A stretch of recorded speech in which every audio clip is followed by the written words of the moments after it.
ሰላም ጤና ይስጥልን ውድ የፕሮግራማችን ተከታታዮች ያላችሁት አጀብ የዩቲዩብ ቻናላችን ላይ ነው። በዛሬው ዝግጅታችን በዓለማችን ካሉት እስር ቤቶች እጅግ ትልቁ በዘመናዊ ቴክኖሎጂ የተራቀቀውና ምህረት የለሽ የሆነውን እስር ቤት እናስቃኛችኋለን። ከ40 ሺህ በላይ እስረኞችን የያዘውን በኤል ሳልቫዶር የሚገኘውን እስር ቤት ለመጎብኘት በምናደርገው በዚህ ጉዞ አብራችሁን ትሆኑ ዘንድ የአክብሮት ግብዣችን ነው። መልካም ቆይታ።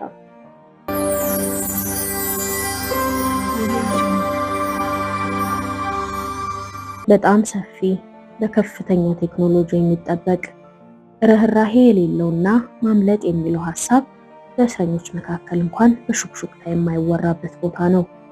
ቅጣቱ ከባድ ስለሚሆን ብቻ ሳይሆን ማምለጥ በእውንም በህልምም የማይቻል ነገር ስለሆነ ነው። ይህ የማረሚያ ተቋም ሳይሆን የምድር ሲኦል ነው።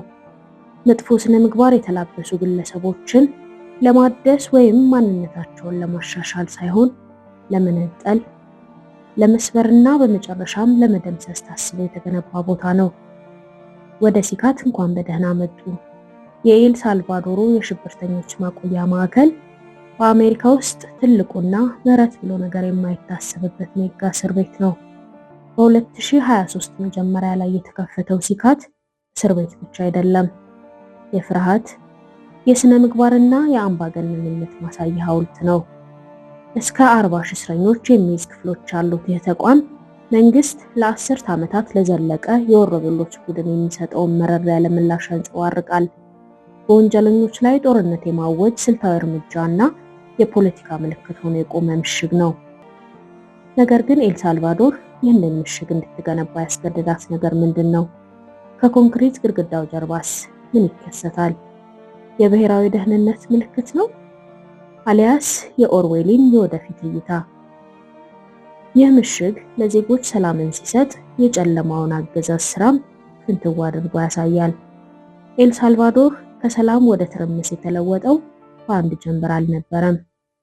እንደ አውሮፓውያን አቆጣጠር በ2000ዎቹና በ2010ዎቹ መጀመሪያ ላይ ሀገሪቱ የዓለም የግድያ ዋና ከተማ የሚል አስከፊ ማዕረግ የነበራት ሲሆን በየዓመቱ ከብዙ የጦርነት ቀጠናዎች የሚበልጥ የሟቾች ቁጥር በኤል ሳልቫዶር ይመዘገባል። እዚያ ለሚኖሩ ዛቻው በርቀት የተወሰነ ፍርሃት ብቻ አልነበረም፣ ይልቅ ጎረቤት ሆኖ አብሯቸው ይኖር ነበር።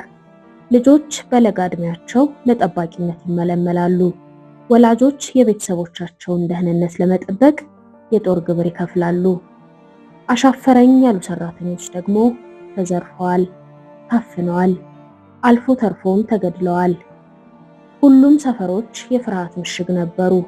የዕለት ተዕለት ህልውና ማለት በአስራዎቹ ዕድሜ ውስጥ በሚገኙ ጠመንጃ በታጠቁ ወጣቶች እየተገደዱ ለማይታዩ ህጎች መገዛት ማለት ነው። የዚህ ደም መፋሰስ አርክቴክቶች የሆኑት ደግሞ ኤምኤስ 13 እና ባሪዮ 18 የተባሉ የማፊያ ቡድኖች ናቸው። ሁለቱም የተፈጠሩት በሎስ አንጀለስ ቢሆንም ከጦርነቱ በኋላ በኤል ሳልቫዶር በነበረው አለመረጋጋት የተስፋፉ ናቸው።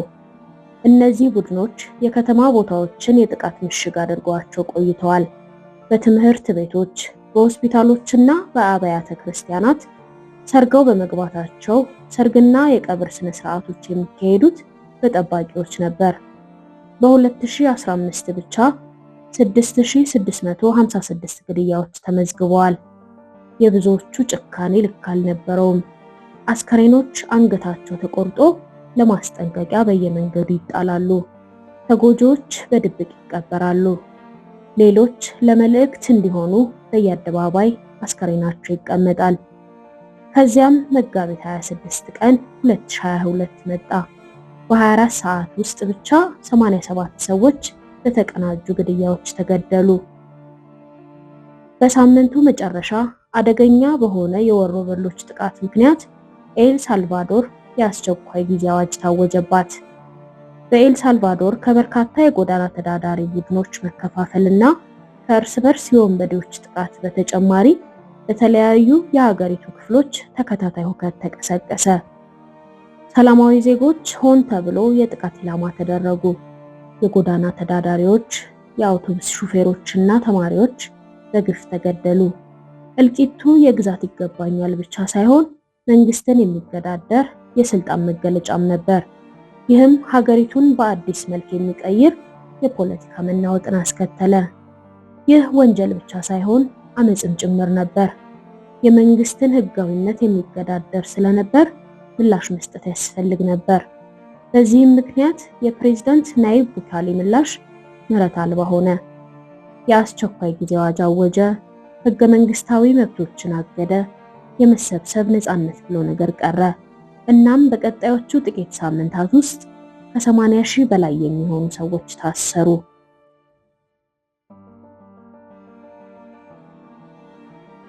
ጎህ ሲቀድ ጭምብል የለበሱ ፖሊሶችና ወታደሮች ቤቶችን እየበረበሩ ወጣትና ህፃናት ወንዶችን ያለምንም ማብራሪያ እየጎተቱ ሲወስዱ ማህበረሰቡ ተመለከተ።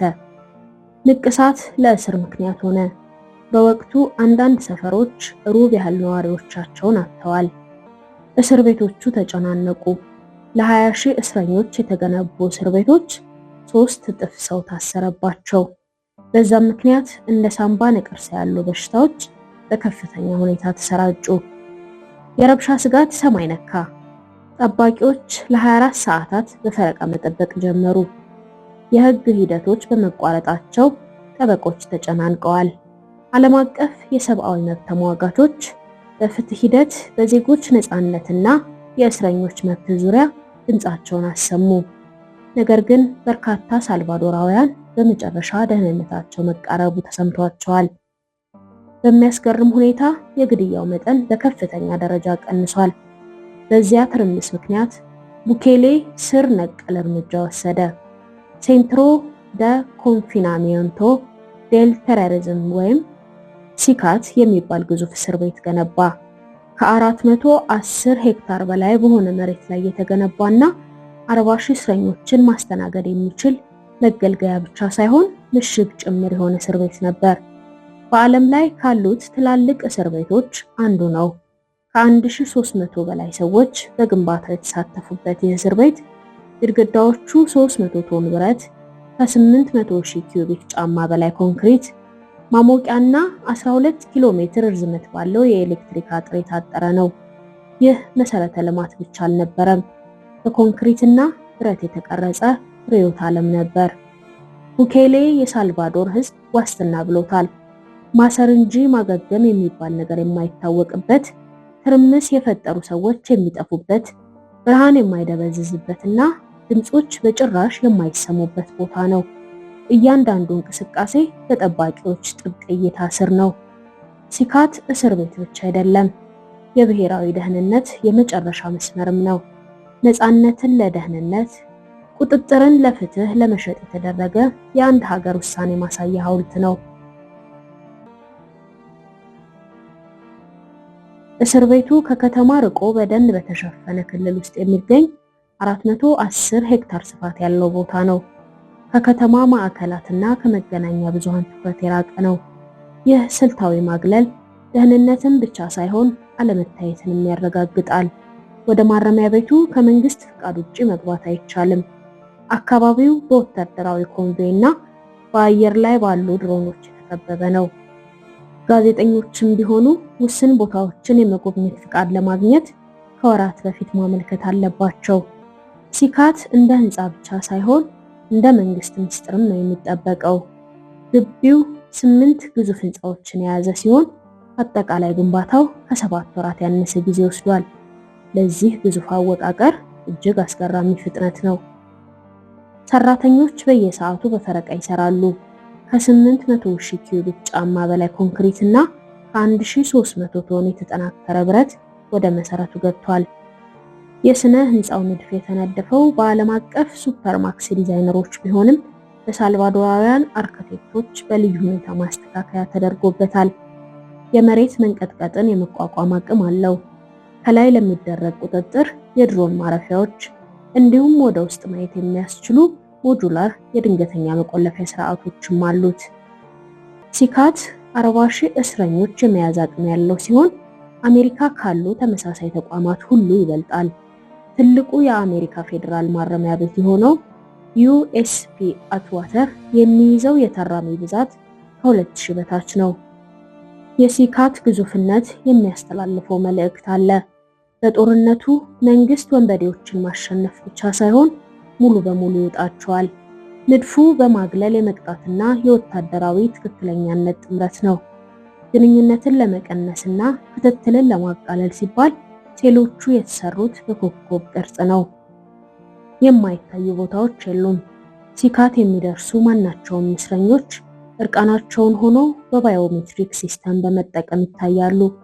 አካላዊ መለያቸው፣ ንቅሳት፣ ጠባሳ፣ አሻራ፣ የፊት አወቃቀራቸው ከሀገር አቀፍና ከዓለም አቀፍ የወንጀል ኔትወርኮች ጋር የሚገናኝ ዳታቤዝ ይመዘገባል። ኤአይ እንቅስቃሴን እየተቆጣጠረ ያልተለመዱ ነገሮችንና እንቅስቃሴዎችን ሪፖርት ያደርጋል። ሸሚዝ የሌላቸውና በባዶ እግራቸው በሰንሰለት ታስረው መስመር በመስራት በኮንክሪት ዋሻዎች በታጠቁ ጠባቂዎችና የስለላ ሰው አልባ አውሮፕላኖች ቁጥጥር ይራመዳሉ። ይህ ጥበቃ ብቻ ሳይሆን የስነ ልቦና ጦርነትም ነው። ከመታሰሩ በፊት ክብርን የሚገፍ ከሰብአዊነት የማጉደል ስርዓት። በግቢው ውስጥ ከ6000 የሚበልጡ ጠባቂዎች ይገኛሉ። ብዙዎቹ ከኤል ሳልቫዶር ልዩ ወታደራዊ የፖሊስ ክፍሎች የተውጣጡ ናቸው። እነዚህ ኃይሎች በከተሞች ጸረ ሽምቅና የእስር ቤት አያያዝ ስልቶችን ከጦር ሜዳ ልምምድ ጋር በማዋሃድ የሰለጠኑ ናቸው። ዙሪያው ከ12 ኪሎ ሜትር በላይ የኤሌክትሪፋይድ አጥር የተጠናከረ የእንቅስቃሴ ምስልና የቀጥታ ድሮኖች ክትትል የሚደረግበት እስር ቤት ነው። የመግቢያ በሮቹ ባለ 2 ማረጋገጫ፣ የፊት ለይቶ ማወቅና አሻራን የሚጠይቁ ናቸው። ውስጥ ላይ እንቅስቃሴው ወለል ላይ በተገጠሙ የእንቅስቃሴ መቆጣጠሪያ ሞሽን ሴንሰር ቁጥጥር ይደረግበታል። የመቆጣጠሪያ ክፍሎቹ እያንዳንዱን ደረጃ ይከታተላሉ። ሴሎቹ እንኳን መንፈስን ለመስበር የተነደፉ ናቸው። ቀዝቃዛዎቹ ግድግዳዎች ነጭ ቀለም የተቀቡ ናቸው። የማይጠፉት የፍሎረሰንት አምፖሎች፣ የተፈጥሮ ብርሃን አለማግኘትና መስኮቶች አለመኖር የሰውነትን የዝውውር ሂደት ሳይቀር ይረብሻል። ከኮንክሪቱ በላይ ምንም አይነት ቁሳቁስ፣ የመተኛ ፍራሽ፣ መጽሐፍ፣ ሬዲዮ የለም። አንዳንድ ክፍሎችን 2 እስረኞች ይጋራሉ። ነገር ግን የማውራት መብት ብሎ ነገርም የለም። ዝምታ ግዴታ ነው። ጠባቂዎች ታዛዥነታቸውን ለማረጋገጥ በድምጽ መቆጣጠሪያ መሳሪያ ይከታተላሉ። ውጤቱ ግራ የሚያጋባና ጊዜ የማይሽረው ነው። እስረኞች ቀንና ሌሊቱን የሚያውቁበት መንገድ የላቸውም። የሚሰማው ነገር ማለቂያ የሌለው የክትትል ግርግርና በኮንክሪት ላይ የሚያስተጋባ ትንፋሽ ብቻ ነው። ሲካት ለመያዝ ለማፈንና ለማጥፋት እንጂ ለተሃድሶ አልተፈጠረም ይሉታል። የማረሚያ ቦታ ሳይሆን ፍትህ ዩኒፎርም የሚለብስበት፣ ዝምታም መሳሪያ የሚሆንበት ቦታ ነው።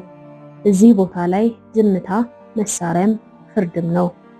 ናይብ ቡኬሌ በወንበደኞች ላይ ያካሄደው ጦርነት በኤል ሳልቫዶር ውስጥ ወደ ተወዳጅ የተረት ገጸ ባህሪነት ለውጦታል። የወንጀል መጠን በታሪኩ በጣም ዝቅተኛ ሆኗል። እንደ አውሮፓውያን አቆጣጠር በ2015 ከ6000 በላይ ግድያዎች ተመዝግቦ የነበረ ሲሆን በ2023 154 ግድያዎች ብቻ መመዝገባቸው ከ80 በመቶ በላይ መሻሻሉን ያረጋግጣል። ሕግ አልባ የነበሩት የኤል ሳልቫዶር ጎዳናዎች አሁን የአደባባይ ኮንሰርቶችን፣ የጎዳና ላይ ገበያዎችንና የምሽት የእግር ኳስ ግጥሚያዎችን ያስተናግዳል። ልጆች በአንድ ወቅት በፍርሃት በሚተዳደሩ ሰፈሮች ይጫወታሉ። ለብዙ ሳልቫዶራውያን እንደ ትንሣኤ ይሰማቸዋል። ቱሪዝም አንሰራርቶ የውጭ ኢንቨስትመንትን ጨምሮ የጦር ቀጠና የነበሩ አካባቢዎች የመሰረተ ልማት እድሳት ምልክቶች ሆነዋል። የቡኬሌ አዲሷ ኤል ሳልቫዶር በግድግዳ ስዕልና በብሔራዊ ኩራት ተስላለች። ነገር ግን የሰብአዊ መብት ተሟጋች ድርጅቶች አሁንም ይጮሃሉ። ለውጥ የዲሞክራሲያዊ መብትን ዋጋ ወስዷል። ቡኬሌ ቀስ በቀስ የተቋማዊ የቁጥጥር ምሰሶችን አፍርሷል። እንደ አውሮፓውያን አቆጣጠር በ2021 5ቱን የከፍተኛ ፍርድ ቤት አባላት ለማስወገድና በራሱ ታማኝ ሰዎች ለመተካት ስልጣኑን ከሕግ ውጭ ተጠቅሟል። ያለ መደበኛ ክስ ላልተወሰነ ጊዜ ማሰርን የሚፈቅዱ ሕጎችን አውጥቷል በማለት ይከሱታል። በ2020 የጸጥታ በጀቱን እንዲያጸድቁ የሕግ አውጪዎችን ለማስገደድ ወደ ብሔራዊ ምክር ቤት የታጠቁ ወታደሮችን ይዞ ገብቷል። ተቺዎች ትችት አዘል አስተያየት ቀርቶ ዲሞክራሲ በማስመሰል ተተክቷል ይሉታል። ቡኬሌ አሁን ኤክስ በተባለው በትዊተር ይጽፋል፣ ፖሊሲዎችን ይፋ ያደርጋል፣ በተቾች ይሳለቃል፣ የጅምላ እስራት ምስሎችንም ይለጥፋል። ገለልተኛ ሚዲያዎች በተደጋጋሚ ይታሸጋሉ። የፕሬስ አስፈላጊነት ተሽሯል። መርማሪ ጋዜጠኞች እስርና እንግልት እየደረሰባቸውና ክትትል እየተደረገባቸው መሆኑን ሪፖርት አድርገዋል። የሳልቫዶር የጋዜጠኞች ማህበር መንግስት በበላይነት ትረካዎችን ለራሱ እንደሚያመቸው አድርጎ እየተቆጣጠራቸው በመሆኑ የመረጃ መዛባትን አስመልክቶ ጋዜጣዊ መግለጫ ሰጥቷል። በአንድ ወቅት ህገ መንግስታዊ መዋቅር የነበረው ግልጽነት አሁን ወደ አስፈጻሚው ውሳኔ ያጋድሏል። ከ3000 በላይ ታዳጊዎች በእስር ላይ የሚገኙ ሲሆን ጥቂቶቹ እስከ 12 ዓመት ዕድሜ ያላቸው ናቸው። ሌሎች ንቅሳት ስላደረጉ፣ አጠራጣሪ የስልክ እንቅስቃሴ ስላሳዩ፣ አሊያም በቀላሉ ለተሳሳተ ጊዜ በተሳሳተ ቦታ ላይ በመገኘታቸው ብቻ የታሰሩ እንደሆኑ ይናገራሉ። የፍትህ ሂደቱ ብዙውን ጊዜ የለም። የህግ ውክልና ማግኘት ብርቅ ነው። ወላጆች ልጆቻቸው በህይወት እንዳሉ አሊያም የት እንዳሉ ማረጋገጫ ሳያገኙ ወራቶች ያልፋሉ። የእስር ቤቱ ስርዓት ጥቁር ግድግዳ ሆኖ ሰዎችን ያለ ክስና ያለ ፍርድ ሂደት ይሰውራል የሚሉ ክሶች ተበራክተዋል። አምነስቲ ኢንተርናሽናል እና ሁማን ራይትስ ዎች ድብደባ፣ ረሃብና ብቸኝነትን የሚመለከቱ በደርዘን የሚቆጠሩ ጉዳዮችን ዘግበዋል።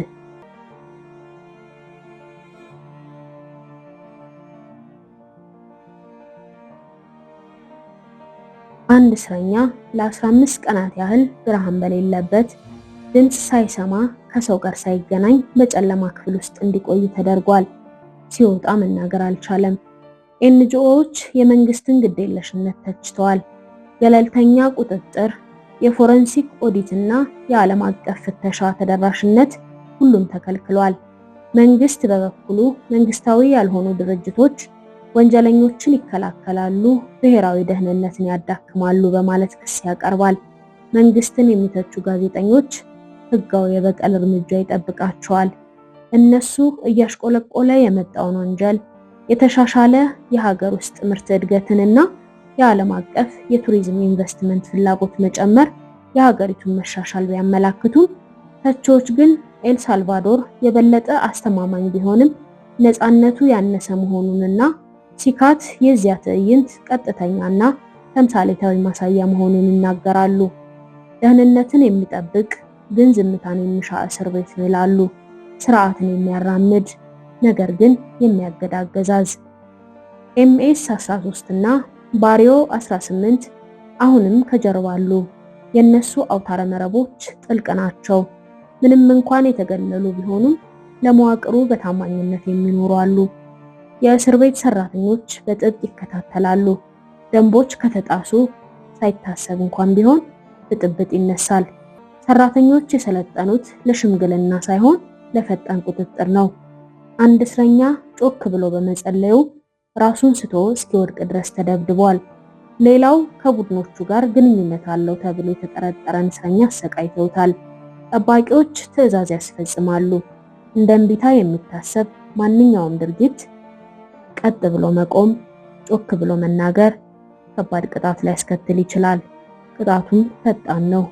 ምንም መስኮቶች፣ አልጋዎች፣ መጸዳጃ ቤት የሌለውና ባልዲና በጭራሽ የማይጠፋ መብራት ብቻ ባላቸው ጠባብ ክፍሎች ውስጥ መታሰር። እስረኞች እነዚህን ቦታዎች መቃብሮች እያሉ ይጠሯቸዋል። አንዳንዶቹ እዚያ ለሳምንታት፣ ሌሎች ደግሞ ላልተወሰነ ጊዜ ይቆያሉ። የግንኙነት እጥረት፣ ብርሃንና ጫጫታ የአእምሮ ጤናን ያዛባል። ብዙ የቀድሞ እስረኞች እዚያ ያሳለፉትን ጊዜ ሳይሞቱ ለሞት ቅርብ እንደመሆን ያስታውሱታል። የሕክምና እንክብካቤ እንደ ሁኔታው ነው። እስረኛው ብዙ ጊዜ የሚያማረር ከሆነ ሕክምና የማግኘት መብት ይሰረዛል። የሰብአዊ መብት ተሟጋች ድርጅቶች ከ260 በላይ እስረኞች፣ አንዳንዶቹ ሕክምና ባለማግኘት፣ ሌሎች ደግሞ ራስን በማጥፋት መሞታቸውን ይገምታሉ።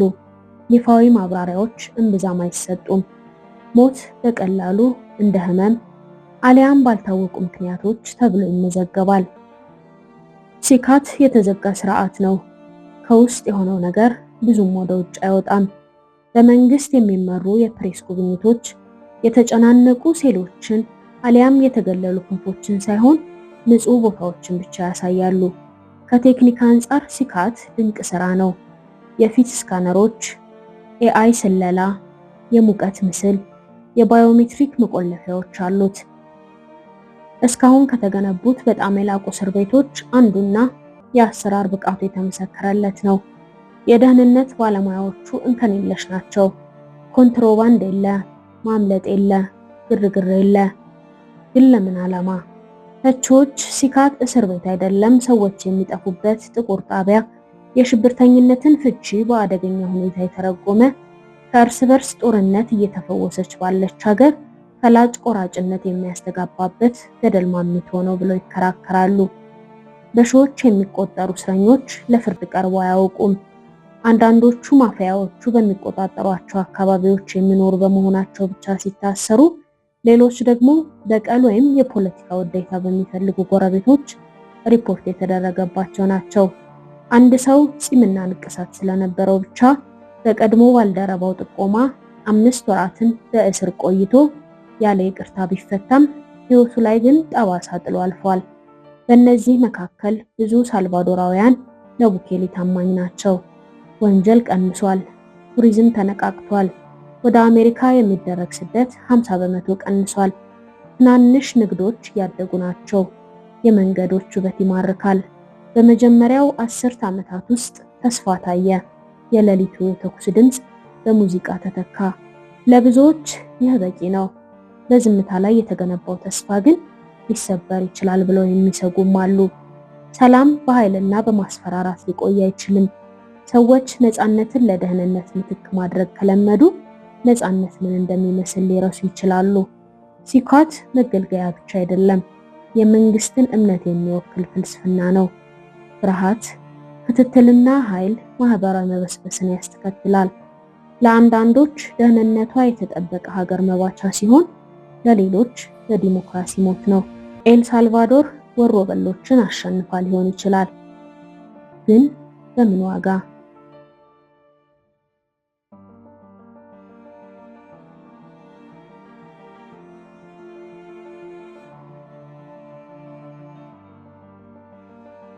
ውድ ተመልካቾቻችን ለዛሬ ያዘጋጀንላችሁ ፕሮግራም የተከታተላችሁትን ይመስል ነበር። ዝግጅታችንን ከወደዳችሁት ላይክ እና ሼር ማድረግ አትርሱ። እንደተለመደው ዘወትር እንደዚህ አይነት አጀብ የሚያሰኙ ፕሮግራሞችን እያዘጋጀን ወደ እናንተ ስለምናደርስ ቻናላችንን ሰብስክራይብ በማድረግ ቤተሰባችን ይሁኑ። አብራችሁን ስለነበራችሁ እጅግ እናመሰግናለን። መልካም ጊዜ